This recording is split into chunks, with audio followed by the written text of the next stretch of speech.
Accept করা হয়, গৃহীত হয়। তো আমি আশা করব সেটা, কারণ আমি একবার করেছিলাম, আমি সেটা যে কোনো কারণেই হোক বলি। আমি 25 তারিখ, মানে আজকে হলো 26, 25 তারিখ অ্যাকচুয়ালি আমার এইচএমসি যে চেয়ারম্যান পদ থেকে আমার রেজিগনেশন 25 তারিখে আমি আমাদের মাননীয় মন্ত্রী ফিরহাদ হাকিম সাহেবকে আমি পাঠিয়ে দিয়েছিলাম। এবং সেটা আমি আমাদের কর্পোরেশনের কমিশনার ম্যাডামকে আমার কপি পাঠানো আছে।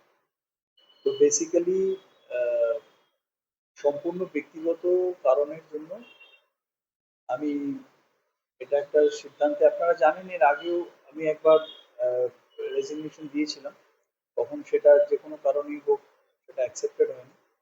তো এবারে আমি রেজিগনেশন দিয়েছি এবং সেটা আমি মাননীয় মন্ত্রীর কাছে, আমাদের দপ্তরের মন্ত্রীর কাছে পাঠিয়ে দিয়েছি এবং আমি ওনাকে অনুরোধ করেছি যেন সেটা গৃহীত হয় বা সেটা অ্যাকসেপ্ট করা হয়, এটাই বলছি। দেখুন, এটা আমি আবারও বলছি, এটা সম্পূর্ণ আমি ব্যক্তিগত রিজন, ব্যক্তিগত কারণে আমি এটা ছেড়েছি। ব্যক্তিগত মানে ব্যক্তিগতই হবে, এখানে আর কোনো রিজনের মধ্যে আমি যাব না। বাট একটাই কারণ হচ্ছে, এটা আমার সম্পূর্ণ পার্সোনাল রিজনের জন্য আমি ওই 25 এই চিঠিটা এটা আমি পাঠিয়ে দিয়েছি। এটা আপনার দলের তরফ থেকে একটা বলা হয়েছিল যে পাঠানো হয়েছে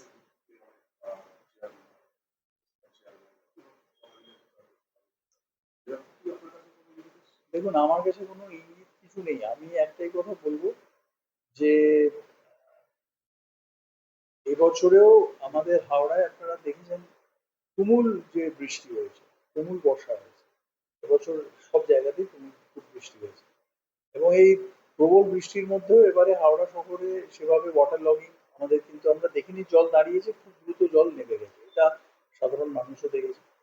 আমাদের সময় আমরা ওলাবিতলা ইউজিআর এর যে প্রকল্প দীর্ঘদিন 7-8 বছর আটকে ছিল, সেই প্রকল্প আমাদের সময় আমরা সেটাকে চালু করেছি। আমাদের এই বোর্ডের টেনিওরে আমরা শালকিয়া ওয়াটার ট্রিটমেন্ট প্লান্টের যে প্রজেক্ট, সেই প্রজেক্ট আমাদের এই বোর্ডের টেনিওরে আমরা শুরু করেছি।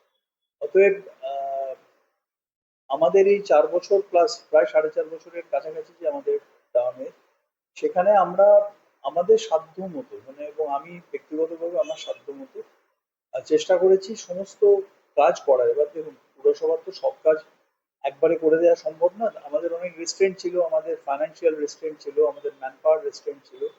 তার মধ্যেও আমরা ম্যাক্সিমামটা, সর্বোচ্চটা আমরা আহ, করেছি এবং এখন আমার কোনো পার্সোনাল রিজনের জন্যই আমি এটা এই দায়িত্ব পেরেছি। নির্দেশ দেওয়া হয়েছিল? আমার কাছে কোনো নির্দেশ, কোনো কিছু নেই এই মুহূর্তে। আমি আমার ব্যক্তিগত কারণে জাস্ট এটাকে আহ, মানে এই দায়িত্ব থেকে আপাতত আমি অব্যাহতি। আপনি কোনো আশঙ্কা করেছিলেন যে আপনাকে সরিয়ে দেওয়া হতে পারে? আমার শঙ্কা আশঙ্কার এখানে কোনো ব্যাপার নেই, কারণ আমার যদি আশঙ্কা বা এইসব নিয়ে থাকতো তাহলে তো আমি 1-1.5 বছর আগে আমি রেজিগনেশন দিতাম। তো এটা নিয়ে আমার শঙ্কা বা আশঙ্কা কিছুই ছিল না। আমি তখনও আহ, আমার মনে হয়েছিল কিছু, আমি রেজিগনেশন দিয়েছিলাম। এখনো আমার ব্যক্তিগত কারণের জন্যই আমি রিজাইন দিই। ভাইস চেয়ারম্যান রিজাইন করলেন। দেখুন, আমি আমারটা বলতে পারবো, আমি তো অন্য কারোরটা বলতে পারবো না। ভাইস চেয়ারম্যান রিজাইন করেছে, সেটা আপনারা জানেন, তিনি তার পদত্যাগপত্র পাঠিয়েছিলেন। আহ, সেটা তার ব্যক্তিগত ব্যাপার, তিনি বলতে পারবেন সে ব্যাপারে, বা দলের কি নির্দেশ সীমানা ছিল। আমার ক্ষেত্রে আমি বলতে পারি এটা আমার সম্পূর্ণ ব্যক্তিগত সিদ্ধান্ত।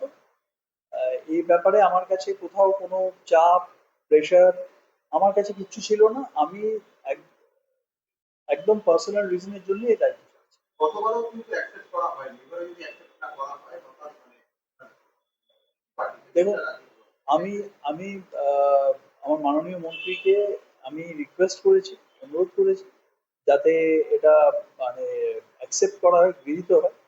তো আমি আশা করব সেটা, কারণ আমি একবার করেছিলাম, আমি সেটা যে কোনো কারণেই হোক আমি সেটা অ্যাকসেপ্টেড হয়নি। আমি এবারে আমি ওই জন্য আমি অনুরোধ করেছি যাতে এই রেজিগনেশনটা অ্যাকসেপ্ট করা হয়।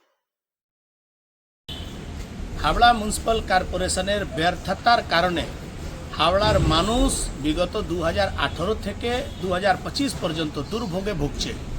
বারবার বলার পরও হাওড়া জেলাতে নাগরিক পরিষেবার কোনো উন্নতি হচ্ছিল না বলে কালকে হাওড়া পৌর নিগমের প্রশাসক মণ্ডলীর ভাইস চেয়ারম্যান কালকে রিজাইন করেছেন, আর আজকে প্রেসার করে হাওড়া পৌর প্রশাসক ডক্টর সুজয় চক্রবর্তী রিজাইন করেছেন।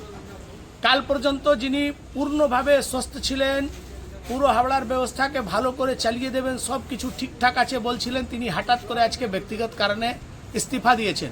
আমরা বুঝতে পারছি যে এটা তৃণমূল কংগ্রেসের বোর্ডের, তৃণমূল কংগ্রেসের প্রশাসনের ব্যর্থতার একটা উদাহরণ। যারা ব্যর্থ, যারা কিছুতেই কিছু করতে পারলো না, হাওড়া শহরকে পুরো ভারতবর্ষে সব থেকে নোংরা শহরের মধ্যে 1 নম্বর যারা পরিণত করলো, তাদের শাস্তি হওয়ার প্রয়োজন ছিল, কিন্তু শাস্তি হওয়ার প্রয়োজন আছে এই সরকারের। আজকে যেটা আমরা দেখলাম সেটা পূর্ণভাবে কাটটা কলা